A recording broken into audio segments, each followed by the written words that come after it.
సంభవం అధ్యాయం 1 Malayalam film review by allrounder star Ballem Venumadhav. Cinema నిడివి 2 గంటల 9 నిమిషాలు. యూఏ 13+ సర్టిఫికేట్ వచ్చినటువంటి ఈ సినిమా విడుదల తేదీ 6 మార్చి 2026. ఈ సినిమాలో సెంథిల్ కృష్ణ, తర్వాత అస్కర్ అలీ హీరో, వినీత్ కుమార్, సిద్ధార్థ్ భరతన్ తదితరులు నటించారు. ఫరాజ్ మహమ్మద్, ఫాహెద్ సిద్దిక్, ఫయాజ్ మొహమ్మద్ ముగ్గురు కలిసి ఈ సినిమా నిర్మించడం జరిగింది.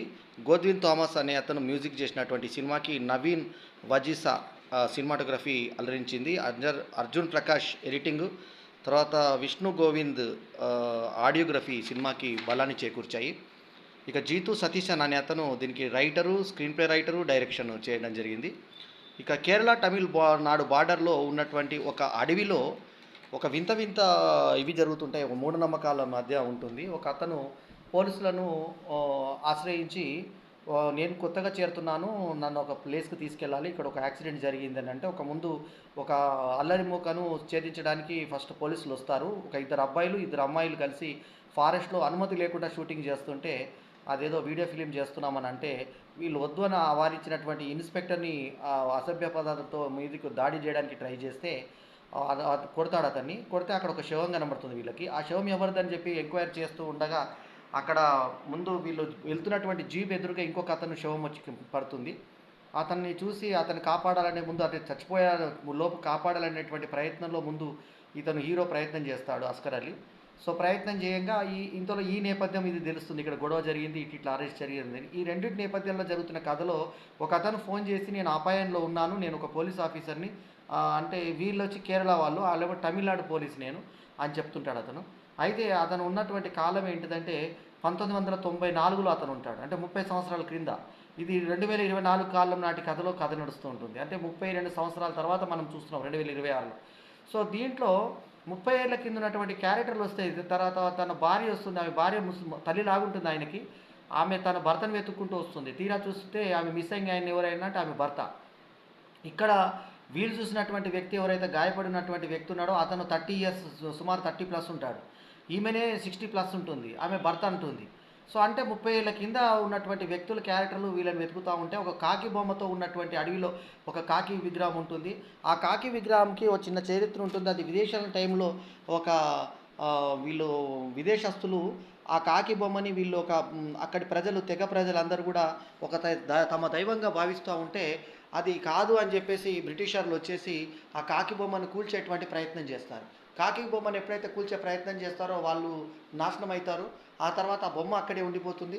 ఆ తర్వాత అక్కడికి వచ్చిన వాళ్ళందరికీ కూడా విచిత్రమైన అనుభవాలన్నీ ఏర్పడుతుంటాయి. ఈ సూపర్ న్యాచురల్ పవర్స్ని నమ్మని ఈ అధికారులు లోపలికి వెళ్తారు. ఒక ముసలి ఇన్స్పెక్టర్ను, ఈ అస్కర్ అలీ హీరో, ఇంకో కానిస్టేబుల్ ముగ్గురు కలిసి, ఇంకొక ఇన్స్పెక్టర్ కలిసి లోపలికి వెళ్తారు. ఇతనేమో హెడ్, తర్వాత ఒక ఎస్ఐ అంటే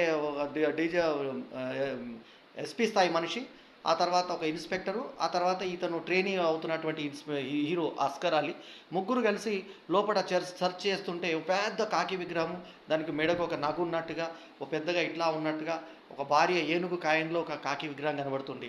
అయితే వీళ్ళు ఎప్పుడు చూసినా కూడా అక్కడ ఒక చిన్న రక్తబొట్టు కనుక ఏ రకంగా నన్ను గాయపడ్డప్పుడు జరిగితే వెంటనే ఆకాశంలోకి ఒక కాకుల గుంపు వస్తుంది. కాకుల గుంపు వచ్చిన తర్వాత ఒక్కసారిగా చీకటి పడిపోతుంది. చీకటి పడిపోయిన తర్వాత అక్కడ వాతావరణం అంతా మారిపోతుంది. ఈ రకంగా గతం భవిష్యత్తు మధ్యలో ఊగిసలాడుతూ ఉంటారు. ఇంతలో హీరో వెతుకుతున్నటువంటి ఈ తారసపడుతున్నటువంటి వ్యక్తికి దగ్గరికి వెళ్ళేసరికి అతను 30 ఏళ్ళ కింద వాడని తెలుస్తుంది. అది ఇంటర్వెల్ తర్వాత అతను ఎవరో తన తండ్రి అని ఇతను చెప్తాడు. నువ్వు మిస్ అయినటువంటి, నువ్వు గర్భంలో ఉన్నటువంటి కొడుకు నేను గర్భంలో ఉండగా నువ్వు మిస్ అయ్యావు, ఆ మిస్ అయిన తండ్రివి నువ్వు, నీ కొడుకు నేను, కావాలంటే ఈ ఆధార్ కార్డు చూడని చెప్పి తన వ్యక్తిగత విశేషాలు ఆ క్యారెక్టర్ చూపిస్తే నమ్మడు. ఇట్లాగే పోతే మనం ఇట్లాగే రిపీట్ చక్రాల్లో తిరుగుతూ ఉంటాము. ఇది ఇలాగే రిపీట్ అవుతుందంటే అక్కడ పారిపోయినటువంటి దొంగలు, కాల్ చేసినటువంటి దొంగలు, ఇద్దరు దొంగలు ఉంటారు, ఇద్దరు పోలీసులు ఉంటారు, ఇంకా ఇద్దరు కానిస్టేబుల్స్ ఉంటారు. మొత్తం నలుగురు, ఈ ఇద్దరు, మొత్తం 6 క్యారెక్టర్లు అక్కడే చుట్టుముక్క తిరుగుతూ ఉంటాయి. సో దానికి ఈ క్యారెక్టర్లకి మిక్స్ కలిపి చివరాఖరికి ఇతనికి ఒక అమ్మాయి పుడుతుంది. అమ్మాయి పుట్టిన తర్వాత తండ్రిని ఎట్లాగో ఆ చక్రంలో పడకుండా మొత్తానికి కాపాడి, ఊపిలో పడిపోతున్నటువంటి స్థలంలో నుంచి ఇతను బయటకు వచ్చినట్టుగా అక్కడ లోపల పోతున్నటువంటి ఆ వ్యక్తులను అందరిని ఆపి ఇతను ఆ కాలగమనంలోకి పోయి ఆ మాయలోకి రాకుండా సూపర్ న్యాచురల్ ఫోర్స్ నుంచి ఆ కాకి ఆ విగ్రహం దగ్గర నుంచి తప్పించుకొని హీరో తండ్రిని తప్పిస్తాడు. తండ్రి మామూలు వర్తమానంలోకి వచ్చేస్తాడు. వచ్చిన తర్వాత ఇతనికి ఒక పాప పుడుతుంది. పాప పుట్టిన తర్వాత ఆ సంతోషంలో ఉండగా ఇతను డ్యూటీలో అప్పటికి ఎస్ఐ అయిపోతాడు. ఈ ఎస్ఐ అయిపోయి మళ్ళీ ముందుకెళ్తుంటే అతనికి మళ్ళీ ఈసారి అతని బండి కింద ఒక అమ్మాయి పడుతుంది, 18 ఏళ్ళ అమ్మాయి. ఆ 18 ఏళ్ళ అమ్మాయి నువ్వెవరు అమ్మా అని చెప్పి చూసేసరికి ఆమె వాల్పేపర్ కింద ఇతనే తండ్రిగా ఉంటాడు. ఎవరైతే ఇన్స్పెక్టర్ ఉన్నాడో ఇప్పుడు యువకుడు ఉన్నాడో అతను ఒక మధ్య వయస్కుడు అయినట్టుగా, అతని కూతురు ఈమె అయినట్టుగా కనబడుతుంది. వెంటనే భార్యకి ఫోన్ చేసి పాప ఉందా అక్కడ అంటే, ఉయ్యాల్లో ఉందా, ఊగుతూ ఉంది, మంచి క్షేమంగా ఉంది పాప ఇక్కడ అంటే, మరి ఇక్కడ కనబడుతుంది యాక్సిడెంట్ అయిన పాప నా పాపనే అని చెప్పేసి ఇతను ఆశ్చర్యపోతాడు. అంటే కాలగమనంలో ఇంకా ఇతను ఇరుక్కున్నాడు అనేటువంటి ఒక సందర్భం చెప్తూ ఈ సినిమాని ముగిస్తారు. చాలా అద్భుతమైనటువంటి థ్రిల్లర్ అంటే అర్థము ఇదే అనే విధంగా సంభవం అధ్యాయం 1 అనే మలయాళం సినిమా అద్భుతంగా 2 గంటల 9 నిమిషాలు మనకు అస్సలు ఉత్కంఠగా సీటు మీద అలా కూర్చునే విధంగా మనకి ఈ సినిమా ఉంటుంది. సో కేరళ తమిళనాడు బార్డర్లో ఉన్నటువంటి ఒక ఫారెస్ట్లో చిత్రీకరించినటువంటి ఈ సినిమా మొత్తం అడవిలోనే సాగడం విశేషము. అసలు ఫీమేల్ పాత్ర అంటూ లేకుండా, ఒకప్పుడు మలయాళం అంటే సెక్స్ మూవీస్ అని చెప్పి పేరుండేది. అటువంటి సెక్స్ మూవీస్ పేరు పొందినటువంటి మలయాళంలో ఈరోజు హీరోయిన్ కూడా లేకుండా సినిమా వచ్చిందంటే ఎంతో ఆశ్చర్యం కలుగుతుంది. మనకు ఒక అద్భుతమైన కథాబలంతో వచ్చినటువంటి సినిమాలో ఆ ముసలి తల్లి పాత్ర, ఆ తర్వాత భార్యగా చూపించిన అమ్మాయి పాత్ర ఒక సీన్ మాత్రమే పరిమితం చేశారు. భార్య ఉందా అంటే ఉంది, బాబు పుట్టింది, బాబా ఎలా ఉంది కనుక్కోవడం, 2 సన్నివేశాల్లో మాత్రమే అమ్మాయి కనబడుతుంది. జితు సతీషన్ అనే అతను, ముగ్గురు నిర్మాతలు ఇందాకే చెప్పినట్టుగా మహమ్మద్ సిద్దిక్, ఇంకో ఫయాజ్ మహమ్మద్, ఎరాస్ మహమ్మద్ ముగ్గురు కలిసి ఈ సినిమా తీయడం జరిగింది. గాడ్విన్ థోమస్ అద్భుతమైనటువంటి మ్యూజిక్ని అందించినటువంటి సినిమాకి నవీన్ సినిమాటోగ్రఫీ కూడా బాగా ప్రజెంట్ చేసింది. అట్లాగే విష్ణు గోవింద్ యొక్క ఆడియోగ్రఫీ కూడా బాగా హెల్ప్ చేసింది. అర్జున్ ప్రకాష్ యొక్క ఎడిటింగ్ కూడా ఈ సినిమాకి బాగా మనల్ని అట్లా మునిమెట్టు బేల మీద అలా కూర్చోబెట్టి సినిమా చూసే విధంగా చేసింది. సో థ్రిల్లర్స్ ఇష్టపడే వాళ్ళు కంపల్సరీగా చూడాల్సిన సినిమా సంభవం అధ్యాయం 1. నాకైతే అద్భుతమైన థ్రిల్ కలిగింది ఈ సినిమా చూస్తుంటే. నేను ఇస్తున్నటువంటి rating 4/5 is my review rating ఈ సినిమాలో. అస్కర్ అలీ అద్భుతంగా యాక్ట్ చేసినటువంటి ఈ సినిమాలో అతని పక్కకు ముసలి ఇన్స్పెక్టర్గా డిఎస్పీగా చేసిన అతను కూడా చాలా అద్భుతంగా చేశాడు. మొత్తం క్యారెక్టర్స్ అందరూ కూడా చిన్న క్యారెక్టర్స్ చేసినటువంటి పోలీస్ కానిస్టేబుల్స్ కానీ, దొంగలుగా చేసిన వాళ్ళు కానీ అందరూ కూడా న్యాచురల్గా యాక్ట్ చేయడం జరిగింది. ఆఖరికి అతిథి పాత్రలో చివరిలో కనబడ్డ అమ్మాయి, 18 ఏళ్ళ అమ్మాయి కూడా అద్భుతంగా యాక్ట్ చేసింది. భారీగా చేసిన అమ్మాయి కనబడ్డ 2 సన్నివేశాలైనా అద్భుతంగా చేసింది.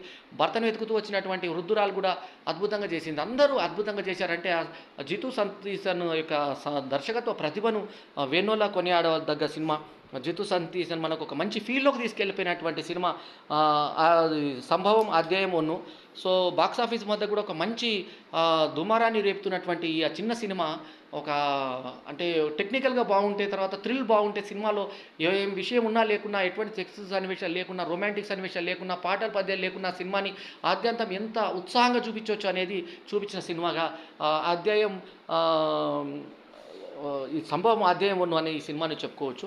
సో టైటిల్ ప్రకారంగానే సంభవం అధ్యాయం 1 మంచి అట్రాక్టివ్గా ఉండి, ముఖ్యంగా ఈ థ్రిల్లర్ ప్రియులను విశేషంగా ఆకట్టుకునే సినిమాగా రూపుదిద్దుకుంది. సో థ్రిల్లర్ చూడాలనుకున్న వాళ్ళు మాత్రం కంపల్సరీగా ఫస్ట్ ప్రిఫరెన్స్గా ఈ సినిమాని చూడవలసిందిగా కోరుతున్నాను. ఈ సినిమాకి నేను ఇస్తున్న రేటింగ్ మరోసారి 4/5, 4/5 ఈజ్ మై రివ్యూ రేటింగ్.